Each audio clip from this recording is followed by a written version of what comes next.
সবাইকে স্টক অবজারভারের পক্ষ থেকে শুভেচ্ছা জানাই।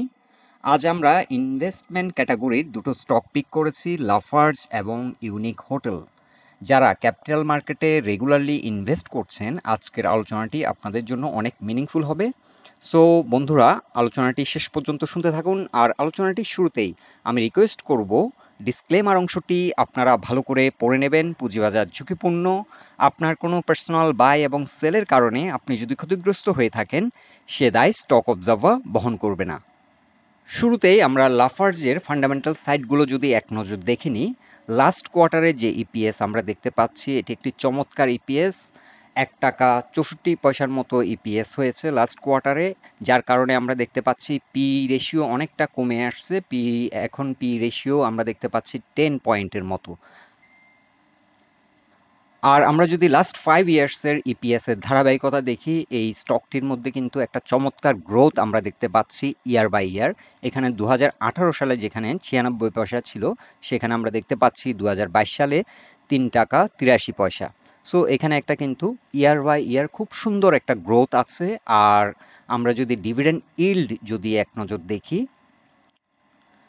আমরা দেখতে পাচ্ছি 2022 সালে এটা ডিভিডেন্ড ইল্ড 7.41। সো ডিভিডেন্ড ইল্ডও কিন্তু খুবই চমৎকার।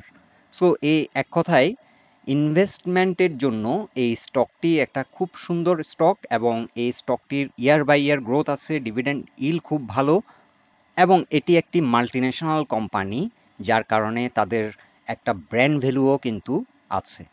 সো সব দিক বিবেচনায় এই স্টকটি ইনভেস্টমেন্টের জন্য একটা খুবই সুন্দর স্টক, এবং আপনারা চাইলে আপনাদের ওয়াচ লিস্টে এই স্টকটি রাখতে পারেন, এবং আপনারা চাইলে আপনাদের পোর্টফোলিওতেও রাখতে পারেন। তবে সম্পূর্ণ বাই এবং সেল এটা আপনার নিজ দায়িত্বে। আমরা জাস্ট এই স্টকটির যে ফাইন্ডিংসগুলো ফান্ডামেন্টাল আমরা পেয়েছি, সেই হিসাবে আমরা আপনাদেরকে এই স্টকটির বর্তমানে ফান্ডামেন্টাল সাইট আমরা তুলে ধরেছি। এখন আমরা টেকনিক্যাল সাইটও দেখব এই স্টকটির বর্তমানে টেকনিক্যাল পজিশনে এই স্টকটি কেমন অবস্থানে আছে।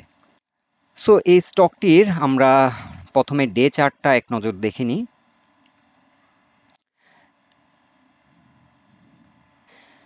ডে চার্টে আমরা দেখতে পাচ্ছি স্টকটি দীর্ঘদিন ফ্লোর প্রাইসে ছিল, এরপরে কিছুটা প্রাইস অ্যাকশন এখানে হয়েছে, সাথে ভলিউমও বৃদ্ধি পাচ্ছে স্টকটিতে, এটা একটা ভালো দিক।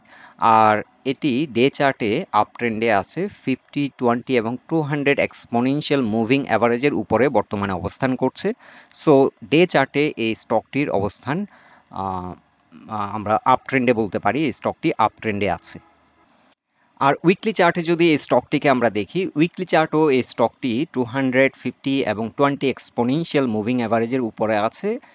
কিন্তু ডে চার্টে আমরা আরও একটি লিডিং ইন্ডিকেটর ইউজ করেছি, এখানে পিভেট। এই স্টকটি পিভেট পয়েন্টে এসে রিজেক্ট হচ্ছে। সো পিভেট পয়েন্ট এক্সিস্ট করছে প্রাইস পয়েন্ট 70-তে।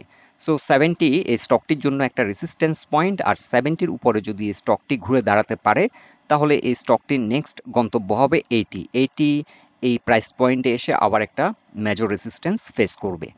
সো এই স্টকটির ক্ষেত্রে বর্তমান ভলিউম বৃদ্ধি পাচ্ছে, কিছুটা প্রাইস অ্যাকশন হয়েছে। তবে ট্রেডিং স্টকের মতো এই ধরনের ইনভেস্টিং ক্যাটাগরির যে স্টকগুলো আছে, সেভাবে কিন্তু প্রাইস অ্যাকশন অনেক ক্ষেত্রে হয় না। অনেক ভালো ভালো স্টক কিন্তু প্রাইস অ্যাকশন ওভাবে হচ্ছে না। সো যারা একটু সময় নিয়ে, যারা হয়তো 1 বছরের জন্য ইনভেস্টমেন্ট করছেন, এই স্টকগুলো মূলত যারা ডিভিডেন্ড টেক করেন তাদের জন্য অনেক বেশি সুইটেবল, এবং যারা year by year dividend take করেন তারাই কিন্তু এই স্টকগুলো বেশি নেন। ট্রেডিংয়ের জন্য হয়তো এই স্টকগুলো তেমন একটা বেনিফিটেড নাও হতে পারে, বাট অনেক সময় লাফার্স আমরা দেখি যে অনেক সময় ট্রেডিং অপরচুনিটিও এই স্টকটিতে হয়। সো এই স্টকটি যদি 70-র উপরে দাঁড়াতে পারে, তাহলে একটা কুইক প্রাইস অ্যাকশনের মাধ্যমে হয়তো 80 পর্যন্ত প্রাইস অ্যাকশন করতে পারে। সো এক্ষেত্রে যারা ট্রেড করতে চান তারাও এই স্টকটিকে ওয়াচ লিস্টে রাখতে পারেন। এখন আমরা এই স্টকটির একটা ট্রায়াঙ্গেল প্যাটার্ন ড্র করেছি। এই স্টকটি এখন একটা প্যাটার্নের মধ্যে আছে, এটাকে আমরা একটা ট্রায়াঙ্গেল প্যাটার্ন বলতে পারি। সো এটা যেহেতু একটা ট্রায়াঙ্গেল প্যাটার্নের মধ্যে অবস্থান করছে, যার কারণে এই স্টকটি কিন্তু প্রাইস অ্যাকশন সে অর্থ হচ্ছে না, কারণ লাস্ট কোয়ার্টারে যে ইপিএস আমরা দেখেছি, একটা ইপিএস এর গ্রোথ, এই স্টকটি কিন্তু একটা ভালো প্রাইস অ্যাকশন হওয়ার কথা। কিন্তু প্রাইস অ্যাকশন হয়নি। সো এই স্টকটির ক্ষেত্রে এখন একটা ভালো প্রাইস অ্যাকশনও আমরা এক্সপেক্ট করতে পারি যদি এই স্টকটি এই যে ট্রায়াঙ্গেলে আমরা যে ট্রেন লাইনটি ড্র করেছি এটি যদি ব্রেক আউট করে। এখানে আমরা দেখতে পাচ্ছি এখান থেকে একবার ট্রেন লাইন বরাবর এসে এখান থেকে একটা রিজেকশন হয়, আবার এখানে পিভট রেজিস্ট্যান্স। সো এই স্টকটি গ্র্যাজুয়ালি যদি আরও কিছুদিন পর এটি 70-র উপরে ঘুরে দাঁড়ায় তাহলে কিন্তু এখানে একটা ট্রায়াঙ্গেল ব্রেকআউটও হবে। এখানে একদিকে যেমন একটা পিভট ব্রেকআউট হবে, অন্যদিকে কিন্তু একটা ট্রায়াঙ্গেল একটা প্যাটার্ন ব্রেকআউট হবে এবং একটা কুইক প্রাইস অ্যাকশনও আমরা দেখতে পাবো বলে আশা রাখি। এখন আমরা এক নজর যদি মান্থলি চার্টে লাফার্স এই স্টকটির অবস্থান যদি দেখি, লাফার্স হোলসিম মান্থলি চার্টে আমরা দেখতে পাচ্ছি যে এটি 20, 50 এবং 200 এক্সপোনেনশিয়াল মুভিং অ্যাভারেজের উপরে অবস্থান করছে, এটিও ভালো দিক। সো আমরা এখানে একটি বিষয় দেখছি যে ডে চার্ট, উইক চার্ট এবং মান্থলি চার্ট কিন্তু তিনটা চার্টই তিনটা টাইম ফ্রেমই কিন্তু লাফার্স আপ ট্রেন্ডে আছে, এটি কিন্তু খুব ভালো দিক। এই স্টকটি এখন আপ ট্রেন্ডে আছে, এখন একটা ট্রায়াঙ্গেল ব্রেকআউট যদি দেয় এই স্টকটির রিসেন্ট প্রিভিয়াস হাই ছিল 130 থেকে 140 টাকার মধ্যে। এক্স্যাক্টলি যদি আমরা দেখি এটা প্রায় 144 টাকা পর্যন্ত একটা রিসেন্ট, রিসেন্ট না, এটা 2015 সালের হাই, আর রিসেন্ট হাই ছিল হচ্ছে 160 টাকার কাছাকাছি। সো একটু লং টার্মে লাইক 2 মান্থস 3 টাইমস যদি টাইম ফ্রেমে সময় নিয়ে আমরা এটাকে হোল্ড করার মানসিকতা রাখি, এক্ষেত্রে এই স্টকটি আমরা আশা করছি যে এই রিসেন্ট প্রিভিয়াস যে হাই এটিকে চেস করবে। মার্কেট এখন শক্তিশালী হচ্ছে, টার্নওভার বাড়ছে, যার কারণে এই স্টকটি ভালো একটা প্রাইস অ্যাকশন হবে বলেও আমরা আশা করছি। আর ইন দ্য লং রান যারা 1 বছর 2 বছর সময় নিয়ে এই স্টকটি হোল্ড করার মানসিকতা রাখছেন তাদের জন্য এই স্টকটি 2015 সালের যে হাই সেটি চেস করে নতুন একটি হাই করার সম্ভাবনাও আছে এই স্টকটির ক্ষেত্রে। সো এই স্টকটির লং টার্ম গন্তব্য কিন্তু অনেক দূর হতে পারে, লাইক 180 পর্যন্ত হতে পারে। আমরা যদি ফিবোনাসি পয়েন্ট এখানে দেখি, এখানে আমরা একটা ফিবোনাসি চার্ট ড্র করেছি, এটি ইন দ্য লং হরাইজন এটা 200 পর্যন্ত হিট করার পসিবিলিটি আছে। এখানে 127%-এর একটা রেসিস্ট্যান্স ফেস করবে 170, এরপরে 141% যেটা 184, এবং এরপর 161%-এর যে একটি সাইকেল সেটা হচ্ছে 207 প্রাইস পয়েন্টে। সো এটা কিন্তু হয়তো 2-3 বছর সময়ও লেগে যেতে পারে, কারণ এটা মান্থলি চার্ট, এক একটা ক্যান্ডেল ক্রিয়েট হবে এক এক মাসে। সো বাই দিস টাইম আমরা মনে করছি যে নেক্সট ইয়ার এই স্টকটি হয়তো তার যে 2015 কিংবা 14-এর যে হাইটি ছিল সে হাইটি চেস করবে এবং গ্র্যাজুয়ালি এটি ব্রেকআউট করে সামনের দিকে এগিয়ে যাবে। তবে এক্ষেত্রে একটা বিষয় মাথায় রাখতে হবে, লাফার্জ হোলসিম এই স্টকটির বর্তমান যে গ্রোথ, এই গ্রোথটা যদি আগামী 2-3 বছর ধরে রাখতে পারে তাহলে এই যে প্রাইস পয়েন্ট আমরা দেখাচ্ছি 200 সেটা অ্যাচিভ করা সম্ভব। আর যদি এর মধ্যে তাদের ইপিএস এর ধারাবাহিকতা যদি ঠিক না থাকে তাহলে হয়তো অনেক বেশি সময়ও লাগতে পারে। এখন আমরা ইউনিক হোটেল এই স্টকটির ফান্ডামেন্টাল দিক যদি এক নজরে দেখি, এই স্টকটিও কিন্তু এই বছর আমরা দেখছি যে একটা টিমেন্ডাস গ্রোথ। বর্তমানে আমরা থার্ড কোয়ার্টার পর্যন্ত ইপিএস পেয়েছি 5 টাকা 50 পয়সারও কিছু বেশি, 5 টাকা 56 পয়সা। সো এই স্টকটির ক্ষেত্রেও আমরা দেখছি যে পি রেশিও অনেক কম, 9.94,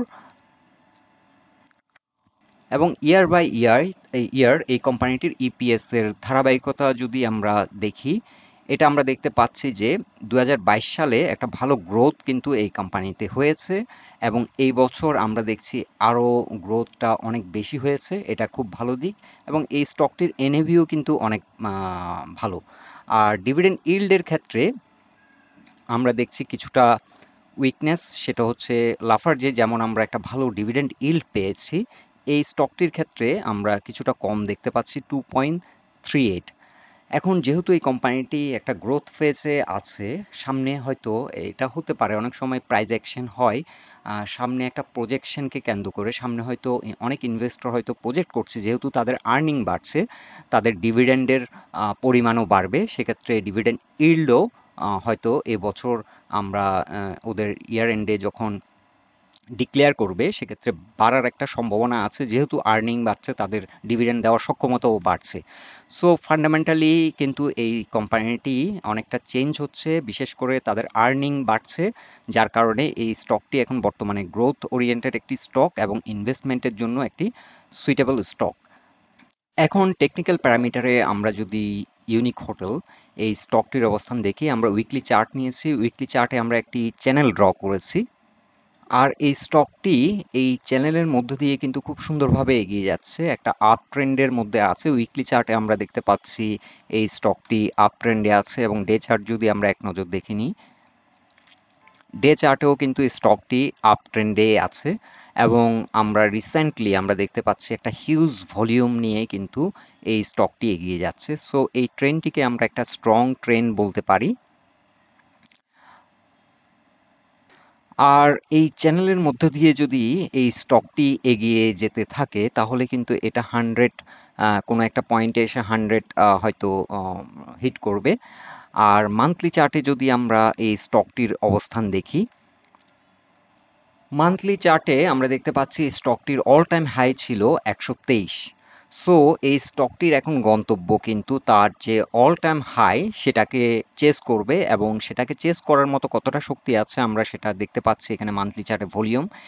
এই যে ট্রেন্ডটি ক্রিয়েট হয়েছে এটা কিন্তু হিউজ ভলিউম নিয়ে। সো এটা একটা স্ট্রং ট্রেন্ড, এবং এই ট্রেন্ডটির সক্ষমতা আছে যে তার যে প্রিভিয়াস হাই 123 এটাকে চেস করে নিউ হাই করার মতো হয়তো সম্ভাবনা এই স্টকটির ক্ষেত্রে আছে। এক্ষেত্রে আমরা লাফার্জের মতো একই কথা বলবো, বর্তমানে যে আর্নিং এর যে ধারাবাহিকতা আমরা দেখতে পাচ্ছি, আর্নিং এর মধ্যে যে গ্রোথ, একই ধারাবাহিকতায় যদি আমরা এবছর যদি একটা ভালো গ্রোথ পাই এবং পরের বছরও যদি এই ধারাবাহিকতাটা ধরে রাখতে পারে আর্নিংয়ে, তাহলে এই স্টকটি কিন্তু তার প্রিভিয়াস হাইটি হয়তো চেস করে নিউ হাই ক্রিয়েট করবে, এবং সেক্ষেত্রে আপ টু যারা লং টার্মের জন্য চিন্তা ভাবনা করছেন তাদের জন্যই আমরা আসলে বলছি মূলত, আপ টু 220 টাকা পর্যন্ত এই স্টকটি যাওয়ার মতো সক্ষমতা আছে। এবং এই স্টকটির ফান্ডামেন্টাল সাইড, এবং আমরা যদি ব্র্যান্ড ভ্যালু চিন্তা করি, ব্র্যান্ড ভ্যালুও খুব ভালো। একটা রেপুটেড 5 স্টার হোটেল তাদের আন্ডারে আছে, আর এই কোম্পানিটি এক্সপান্ডও করছে বাংলাদেশে। সো সব দিক বিবেচনায় এটি ইনভেস্টমেন্ট করার জন্য খুব সুইটেবল একটি স্টক। তবে যারা যারা বাই এবং সেল করবেন সম্পূর্ণ নিজ দায়িত্বে করবেন, আপনারা আরও ভালো করে রিসার্চ করবেন। আমরা শুধু কিছু প্যারামিটার এখানে ফলো করেছি, এছাড়াও আরও অনেক প্যারামিটার আছে, এগুলো আপনারা ভালো মতো বুঝে শুনে ইনভেস্ট করবেন। সো এই দুটো স্টক আমরা যেটা আপনাদেরকে তুলে ধরলাম, ইন সামারি আমরা বলতে পারি যে এই দুটো স্টকই ইনভেস্টমেন্ট ক্যাটাগরির স্টক। তবে এই দুটো স্টক মাঝে মাঝে কিন্তু ট্রেডিং স্টকের মতো বিহেভ করে।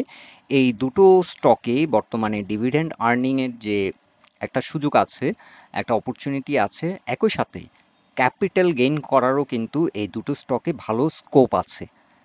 সো বন্ধুরা, এটাই ছিল এই দুটো স্টক নিয়ে আমাদের ফাইন্ডিংস। আলোচনাটি যদি আপনাদের ভালো লেগে থাকে অবশ্যই পোস্টটিকে লাইক দেবেন, বন্ধু বান্ধবের সাথে শেয়ার করবেন, আর আমাদের সাথে থাকার জন্য আপনাদেরকে অসংখ্য ধন্যবাদ।